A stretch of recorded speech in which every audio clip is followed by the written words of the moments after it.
హైదరాబాద్ రామ్నగర్ మನೆమ్మ కాలనీలో తీవ్ర ఉద్రిక్తత నెలకొంది. హైడ్రా కూల్చివేతలను భవన యజమానులు అడ్డుకున్నారు. పోలీసులకు స్థానికులకు మధ్య వాగ్వాదం జరుగుతోంది. నోటీసులు ఇవ్వకుండా ఎలా కూల్చివేస్తారంటూ ఆందోళనకు దిగారు. కనీసం తమ వివరణ తీసుకోకుండా కూల్చివేస్తున్నారని స్థానికులు నిరసన తెలుపుతున్నారు. రాజ్యసభ సభ్యులు వస్తున్నారు. జేసీబీ అప్పటి వరకు ఏసీబీ గారితో మళ్ళీ అట్లనే ఇచ్చేస్తుంది. ఆపమ్మని మాకు చెప్పిండు, ఆయన కూడా ఏసీపీ కూడా చెప్పిండు. ఆపం కూడా అట్లనే కంటిన్యూ చేస్తుంటే ఎట్లుంటది?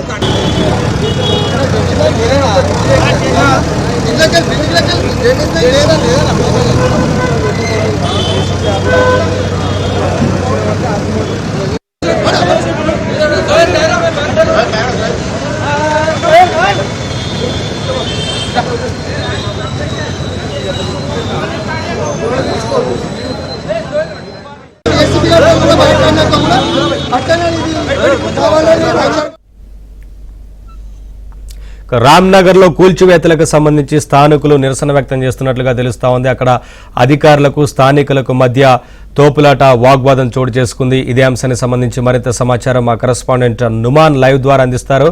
నుమాన్, స్థానికులు ఏమంటున్నారు? మరొక వైపున హైడ్రా అధికారులు మాత్రం ఎవరైతే అక్రమ కట్టడాలు కూల్చివేతకు సంబంధించి అక్రమ కట్టడాలు ఉన్నాయో ఖచ్చితంగా కూల్చివేస్తామంటూ అధికారులు చెప్తా ఉన్నారు కదా.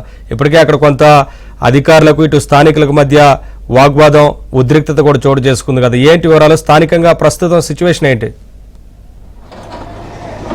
నవీన్, ఏదైతే ఇటు రామ్నగర్ మನೆమ్మ బస్తీలో కూల్చివేతల్లో కొంత ఉద్రిక్తత చోటు చేసుకుందని చెప్పొచ్చు. ఇక్కడ ఉన్నటువంటి స్థానికులు ముఖ్యంగా ఏదైతే భవనానికి సంబంధించినటువంటి యజమానులు కూల్చివేతల్లో కొంత అడ్డుకున్నటువంటి నేపథ్యంలో వాళ్ళని అరెస్ట్ చేసి పిఎస్కి తరలించారు. సో ఒకంత పోలీసులకు ఏదైతే ఇక్కడ ఉన్నటువంటి స్థానికులకు మధ్య కొంత వాగ్వాదం చోటు చేసుకున్నటువంటి పరిస్థితి. సో ఎలాంటి నోటీసులు ఇవ్వకుండా తమ భవనాన్ని ఎలా కూల్చివేస్తారంటూ కూడా వారు కొంత అడ్డుకున్నటువంటి పరిస్థితి. ఈ నేపథ్యంలో పెద్ద ఎత్తున ఇప్పటికే ఇటు జిహెచ్ఎంసీకి సంబంధించినటువంటి ఏదైతే ఇటు హైడ్రా అధికారులు, దాంతోపాటు ఏదైతే ఇటు పోలీసులు కూడా ఇక్కడ మోహరించిన పరిస్థితి ఉంది. సో జేసీబీల సహాయంతో మొత్తం కూడా ఈ బిల్డింగ్స్ ఏదైతే ఉన్నాయో, సో అక్రమ నిర్మాణాలు పూర్తిగా రోడ్డును ఆక్రమించి నిర్మించినటువంటి అక్రమ నిర్మాణాలు ఏవైతే ఉన్నాయో వాటన్నింటినీ కూడా నేలమట్టం చేస్తున్నటువంటి పరిస్థితి ఉంది. ప్రస్తుతం మనము చూడొచ్చు ఏబిఎన్ స్క్రీన్ లో పూర్తిగా ఇటు బుల్డేజర్లు దూసుకు వెళ్తున్నాయి. సో అక్రమ నిర్మాణం కనిపిస్తే మాత్రం ఇటు హైదరాబాద్ నగరంలో పూర్తిగా ఎక్కడికక్కడైతే కూల్చివేతల ప్రక్రియ కొనసాగుతుందని చెప్పవచ్చు. ప్రస్తుతం మనము చూడొచ్చు ఇక్కడ ఉన్నటువంటి ఏదైతే కట్టడాలు ఏవైతే ఉన్నాయో వాటన్నింటినీ కూడా హైడ్రా అధికారులు తొలగిస్తున్నారు. మనం చూస్తున్నట్టు ఏదైతే ఇటు Vaishnavi bar and restaurant, so ఈ వైష్ణవి బార్ ఏదైతే ఉందో పూర్తిగా రోడ్డును ఆక్రమించి నిర్మించినటువంటి బార్ ఇది.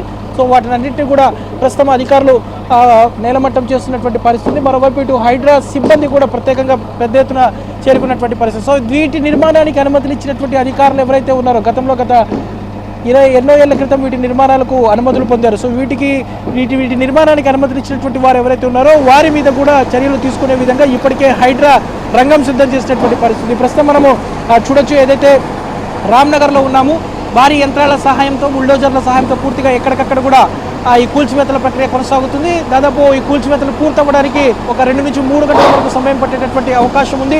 రోడ్డును ఆక్రమించి నిర్మించినటువంటి బిల్డింగ్. సో దీనికి తమ దగ్గర ఏదైతే రిజిస్ట్రేషన్ పత్రాలు ఉన్నాయి, జిహెచ్ఎంసీ ట్యాక్స్, దాంతోపాటు ఇతర పత్రాలన్నీ ఉన్నాయని చెప్తున్నప్పటికీ కూడా ఏదైతే ఇక్కడ ఫిర్యాదుదారుల నుంచి ఏదైతే కంప్లైంట్స్ రావడం, దాంతోపాటు ఏదైతే ఇక్కడ ఉన్నటువంటి లేఅవుట్ ప్రకారం చూసుకున్నా కూడా ఏదైతే ఇదంతా పూర్తిగా రోడ్డు మీద నిర్మించినటువంటి భవనం. సో దీన్ని ఏదైతే ఎలాంటి నోటీసులు ఇవ్వకుండానే ఇటు హైడ్రా అధికారులు కూల్చివేసినటువంటి పరిస్థితి ఉందని చెప్పవచ్చు. ప్రస్తుతం మనం చూస్తున్నాము. సో ఈ కూల్చివేతలను మాత్రమే ఉన్నటువంటి స్థానికులు హర్షం వ్యక్తం చేస్తున్నారు. అసలు తాము వెళ్ళడానికి దారి ఉండేది కాదు.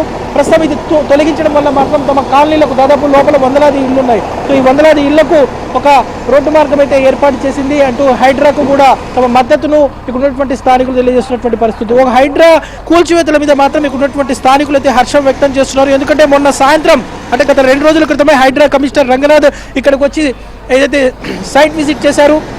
సో ఆయన పరిశీలించిన తర్వాత అంటే దాదాపు 48 గంటల్లోనే సో ఈ కూల్చివేతలు ప్రారంభం అవడం మీద మాత్రం ఉన్నటువంటి స్థానికులు అయితే హర్షం వ్యక్తం చేస్తున్నటువంటి పరిస్థితి. ప్రస్తుతం మనము చూస్తున్నాము జేసీబీల సహాయంతో పూర్తిగా ఎక్కడికక్కడైతే కూల్చివేతలు జరుగుతున్నటువంటి పరిస్థితి. సో ఏదైతే ఇటు వైష్ణవి బార్ ఏదైతే ఉందో, సో రోడ్డును ఆక్రమించి రోడ్డు మీద నిర్మించినటువంటి బార్ ఏదైతే ఉందో వాటి కూడా ఇప్పుడు హైడ్రా అధికారులు నేలమట్టం చేస్తున్నటువంటి పరిస్థితి ఉందని చెప్పొచ్చు. Naveen, over to studio.